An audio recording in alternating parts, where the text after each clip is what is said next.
Merhaba, bu videoda yöre şalvar kalıbımı nasıl dikebilirsiniz onu anlatacağım. Kalıbı dikenbir.com üzerinden indirebilirsiniz. Kumaşı 4'e katlayarak başlıyoruz. Yaklaşık 2 metre kumaş gidecek yetişkin şalvarlarda. Burada yetişkin şalvar dikimini gösteriyorum. Aynı şekilde, aynı metotla çocuk şalvarda dikebilirsiniz. Kalıplar aynıdır.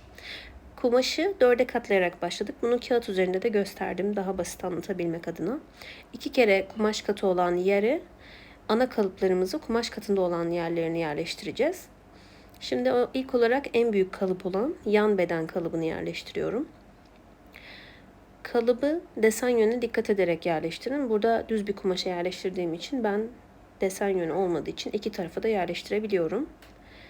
Kumaş katı olan yeri yerleştiriyorum sıfır bir şekilde. Burada kumaşı çok iyi düzgün katlamanız önemli. İç taraftaki kat içte kalırsa orantısız, simetrik olmayan bir şalvar elde edersiniz.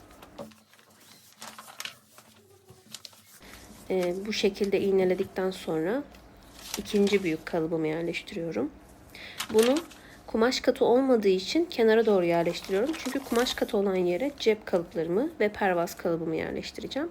Bakın bu cep parçası. Bunu kumaş katına yerleştirdim. Bu cebin aslında yarısıdır. 4 kat olan yerden bunu kestiğimiz zaman 2 bütün cep elde edeceğiz. Sonrasında pervaz kalıbını yerleştiriyorum kumaş katına. Şalvar etek ucu pervazlıdır. Bu orijinal yöresel Adana şalvarında dikilen metot. İsterseniz pervaz yerine ribanı gibi bir parçada dikebilirsiniz. Kumaş olarak kesinlikle esnemeyen bir kumaş kullanalım. Esneyen kumaşlarda daha dökük, daha esnek bir görüntü oluşacaktır. Daha tok kumaşlar kullanırsanız daha güzel netice verir. Orijinali esnemeyen kumaşlarla, poplin ya da pamuklu kumaşlarla dikilmesi uygun. Son olarak da cep ağzı parçasını yerleştiriyoruz. Bu aslında kumaş katı bir parça değil. Bakın kumaş katına yerleştirmiyorum. Dört tarafından da kesim yapacağım. Uçkur kalıbımız var bir de. Uçkur da bele takılan ip demek aslında. Bizim oradaki Adana yöresinde uçkur dendiği için bunun kalıbına da uçkur yazdım. Onu kalıpsız kesmeyi göstereceğim. Kalıpla kesmek zorunda değilsiniz. Ben yine de kalıbını çizdim. Tüm parçaların kesimini yapıyorum. En dış sınırlardan kesiyorum. Çünkü yetişkin kalıpları dikiş payı içinde olarak çizdiğim için bunları en dış sınırdan kesiyoruz. Çocuk kalıplarını da pay vererek kesim yapın. Çocuk kalıpları ve yetişkin kalıpları birebir aynıdır. Parçaları aynıdır. Kafa karışıklığı olmasın diye.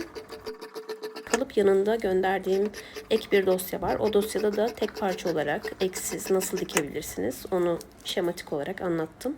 Oradan da bakarak istediğiniz modeli verebilirsiniz şalvara.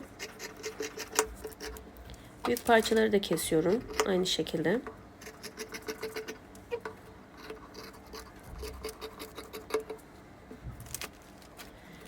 Tüm ana parçaları kestikten sonra en son uçkur parçasının yani bel kuşağını kesimini yapıyorum. Burada 3 santim ya da 4 santim eninde uzun bir parça kesiyoruz. Bu parçayı ben 1,5 metre, 1 metre 60 santim gibi yeterli görüyorum. Siz istediğiniz uzunlukta kesebilirsiniz belinizi ölçerek. Yan parçada ceplerin işaretlerini sabunla koyalım bu şekilde. Sonra iğneleri çıkartıp sabun izlerini diğer tarafa da aktaracağız. Bu şekilde cetveli yerleştirip izleri karşı tarafa da aktaralım.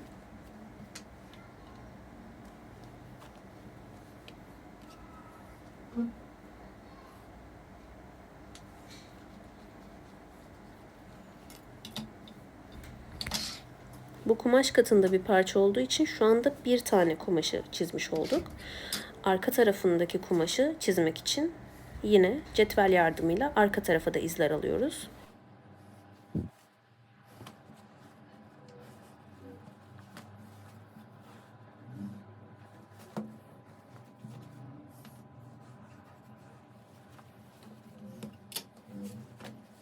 Tüm izleri aldık. Bu izleri kumaşın ön tarafına almış olduk. Arka tarafına değil. Buna dikkat edin. Yine cep parçalarını da işaretlerini alalım. Aynı metotla işaretlerini alıyoruz. Cetvelle iki tarafa da taşıyalım izleri.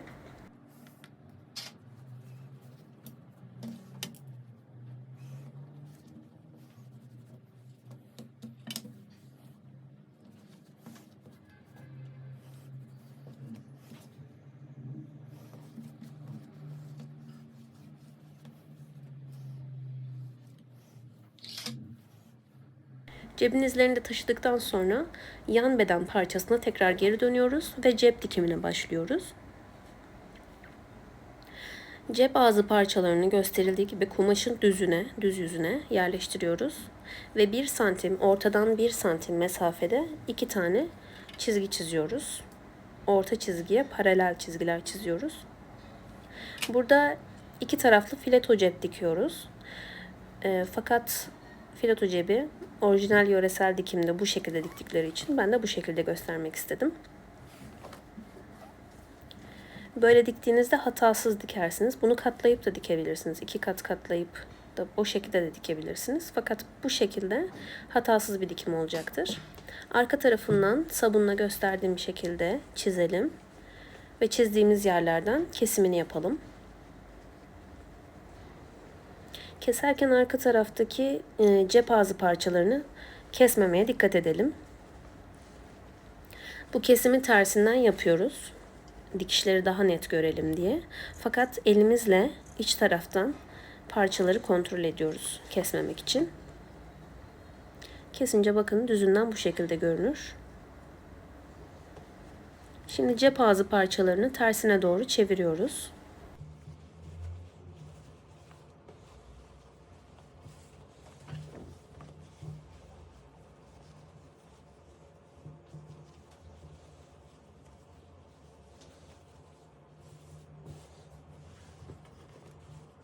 Köşelerde üçgen parçalar oluşacak. Üçgeni içe ittirip payları yarısı orta çizgiye gelecek şekilde katlıyoruz ve gösterdiğim şekilde iğneliyoruz.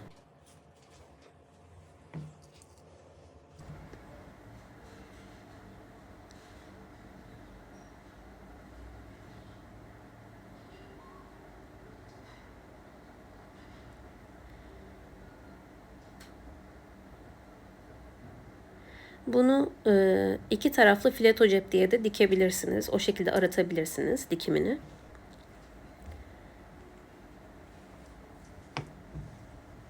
Yine bakın aynı şekilde üçgen parçayı iç tarafa doğru ittiriyoruz. İki fileto da yarım şekilde, eşit şekilde görünecek şekilde katlıyoruz.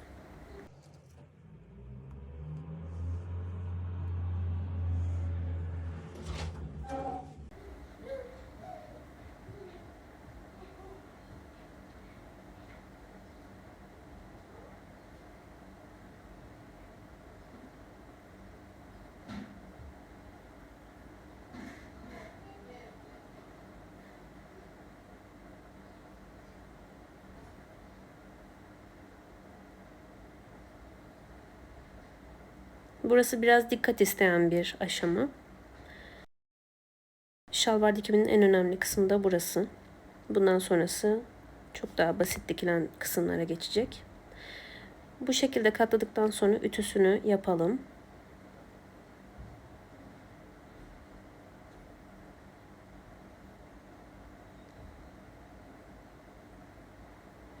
Ütüledikten sonra iğneleri dikkatlice çıkarıp sadece ön bedeni arkaya alalım ve üçgeni bu şekilde tutup düz dikişle bu kısmı dikelim. Bakın bu şekilde dikiyoruz. Ben tek elimle çekim yapıp tek elimle diktiğim için video biraz yavaş. Ama detayını görmeniz için ben yine de bu kısmı çekmek istedim. İleri geri dikişini yapalım.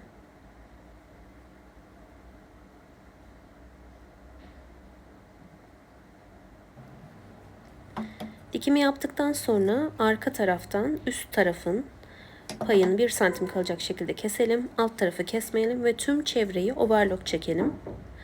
Overlock'tan sonra ön tarafı gösterdiğim şekilde köşesi üçgen olacak şekilde dikelim. Dikince bu şekilde görünecek. Arkası da bu şekilde olacaktır. Yakından da bu şekilde görünür. Diktiğimiz parçanın cep ana parçasını üç kenarına, sadece üst tarafının overlock'unu çekmeyelim. Diğer tarafının overlock'unu çekelim ve işaretlerimize dikkat ederek bu şekilde cebin arka tarafından yerleştirelim. Dikeceğimiz yerleri çizelim ve bir sıra halinde tersinden dikelim. Diktikten sonra bu sıranın hemen yanından yarım santimden bir dikiş daha yapalım. Bu son dikişi kumaşın düzünden yapalım ki iki tarafta düzgün dikilmiş olsun. Dikince bu şekilde görünür ve cebimiz hazır. Bir sonraki aşamalara geçmek için lütfen ikinci videoyu izleyin.